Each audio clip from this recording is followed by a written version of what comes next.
Sebanyak 4.115 warga ex-Timor Timur yang bergabung dalam paguyuban pejuang dan korban politik Timor Timur mengancam melaporkan pemerintah Indonesia ke Mahkamah Internasional di Den Haag, Belanda. Mereka kesal karena usai jajak pendapat 1999 silam, tidak ada perhatian dari pemerintah Indonesia terkait upaya mereka mempertahankan NKRI.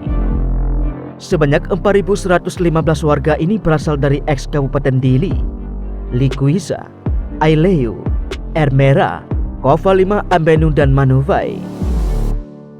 Saat ini mereka hidup tersebar di daratan Pulau Timor dengan kehidupan ekonomi yang memprihatinkan.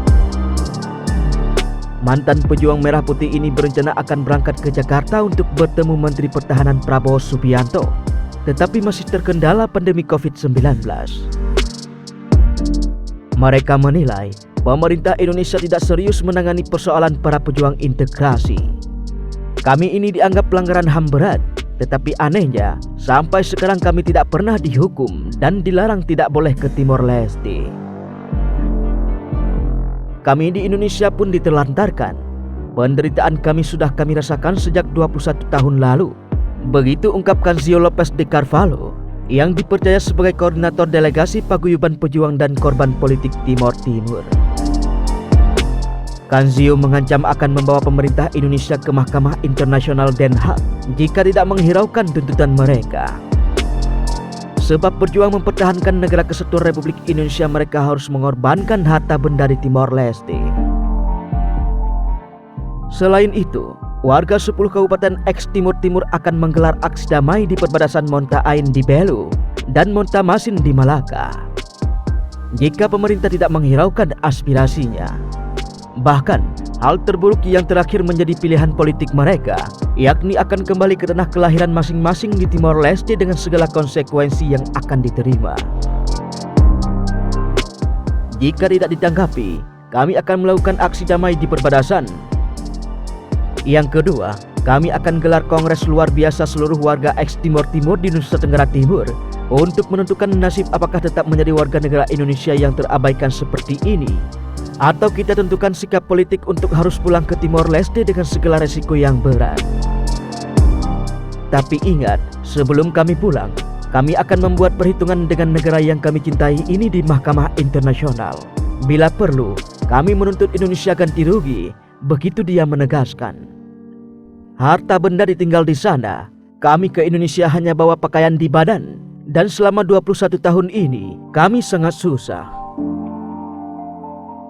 Prabowo Subianto sudah jadi Menteri Pertahanan, maka kami ingin bertemu untuk sampaikan aspirasi. Waktu berjuang itu kami hanya kenal dengan nama Prabowo Subianto, tidak ada yang lain. Begitu sambung mantan Komandan Sektor C Panglima Wilayah C Pasukan Pejuang Integrasi itu. Menurut dia, jika bertemu Menteri Pertahanan Prabowo Subianto, mereka tidak meminta muluk-muluk, mereka hanya meminta dimasukkan sebagai veteran. Sebab menurut Kanzio, banyak pejuang integrasi yang tidak terdaftar sebagai veteran.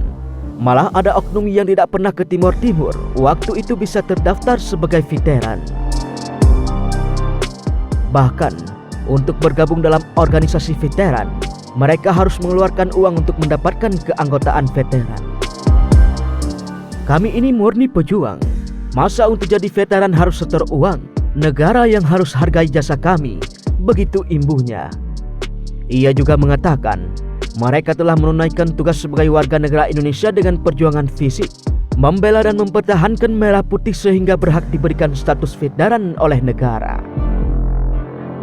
Selain hak veteran, negara bisa memberikan kompensasi atau bantuan kemanusiaan. Orang kena bencana dibantu. Terus kami kalau bilang tekanan dari internasional tidak serius. Ternyata kami pelanggaran HAM tidak diadili sampai sekarang. Begitu tandasnya. Sebelumnya, Prabowo menggelar pertemuan dengan para sahabat-sahabatnya yang merupakan pejuang pro-integrasi Timor Timur ke NKRI, serta para pejuang Soroja Timor Timur. Dalam pidatonya, Prabowo menyayangkan saat ini banyak elit penguasa di Jakarta yang tidak memahami perjuangan rakyat Indonesia di Timor Timur. Padahal, rakyat Indonesia di Timor Timur telah berkorban menyerahkan nyawa, keluarga, dan harta kekayaan untuk mempertahankan kedaulatan negara Indonesia. Banyak elit-elit di Jakarta tidak mengerti, tidak paham perjuangan dan pengorbanan saudara-saudara sekalian. Jangankan pengorbanan saudara-saudara, penderitaan rakyat Indonesia di tempat lain, bahkan di ibu kota sendiri mereka tidak mengerti. Bahkan tidak paham atau pura-pura tidak paham. Begitu kata Prabowo Subianto. Bekas Danjen Kopassus itu terharu atas kesetiaan rakyat Indonesia di Timor Timur yang kini tinggal di daerah perbatasan, tepatnya Atambua, karena telah setia terhadap bangsa dan negara Indonesia. Prabowo Subianto pun bertekad berjuang di politik untuk membangun kekuatan yang besar di seluruh Indonesia dalam menciptakan keadilan dan kemakmuran bagi seluruh rakyat Indonesia. Saya masih ingat apa yang terjadi kepada kalian. Kalian berkorban segala-galanya, nyawamu, keluargamu, hartamu, tanahmu, tapi kau masih tetap setia kepada Republik Indonesia ini. Dan saya ingin pengorbanan kalian menjadi contoh bagi bangsa ini. Begitu tutur Prabowo. Bahwa negara ini dibangun oleh darah dan air mata. Perjuangan itu bukan sebatas kata-kata, tetapi pengorbanan itu diwujudkan dengan perbuatan yang nyata untuk NKRI. Dan saya akan terus berjuang untuk saudara-saudara. Begitu tambah Ketua Umum Partai Gerindra itu. Prabowo pun mengungkapkan dirinya sejak lama ingin datang ke Atambua untuk bertemu rekan-rekan seperjuangannya. Dia rindu dan ingin bernostalgia. Sudah lama saya ingin ke sini menengok saudara-saudara sekalian, dan baru sekaranglah saya mampu datang ke sini. Saya melihat wajah kawan-kawan lama, teman-teman yang dulu berjuang di bawah bendera merah putih, dan saya paham pengorbanan saudara-saudara sekalian yang sangat besar, dan perjuangan kalian sungguh luar biasa. Begitu Prabowo mengatakan.